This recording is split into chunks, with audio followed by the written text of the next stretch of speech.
We are now moving on to phylum Chordata and specifically subphylum Vertebrata. As you may have guessed, subphylum Vertebrata contains all of the vertebrates. And in fact, it also contains humans, as we are vertebrates as well. Don't forget, vertebrates means animals or organisms that have a backbone.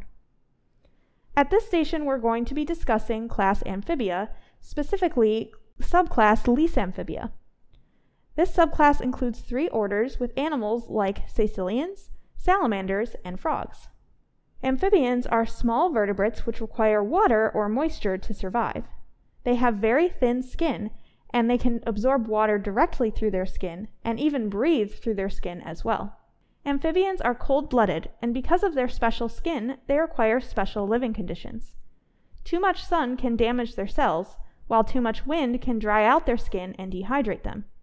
Amphibians are especially sensitive to changing environmental conditions like contamination and pollution. This is why over half of amphibian populations are in danger of extinction. Amphibians also produce special proteins in their skin. Some of these proteins are responsible for moving water, carbon dioxide, and oxygen into and out of the animal. Others are involved in preventing bacterial and fungal infections, and at least one in each species is used as some type of defense. Here I have 2 hard-boiled eggs that have been sitting in this dyed water for a little over 6 hours. One of the eggs retains its shell, while the other was peeled before it was placed in the water. I'm going to remove both eggs from the water, peel the one that still retains its shell, and cut them both open. You are going to decide which one represents an amphibian and which represents another animal like a reptile. We will be discussing reptiles at a later station as well.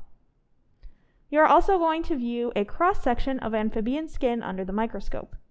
Draw what you see on your handout and answer the questions. Before we do that, let's take a look at our eggs.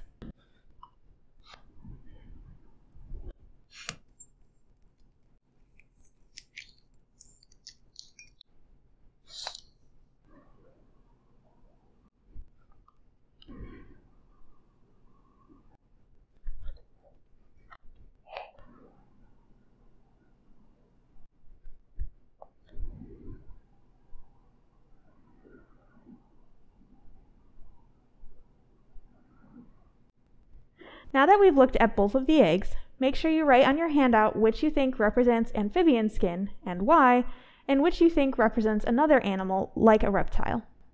Here's the view of amphibian skin under the microscope.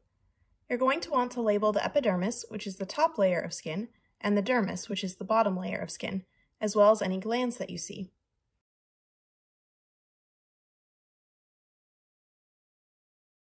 We are now going to move on to the reptile station, but feel free to pause the video if you need more time to review the amphibian skin.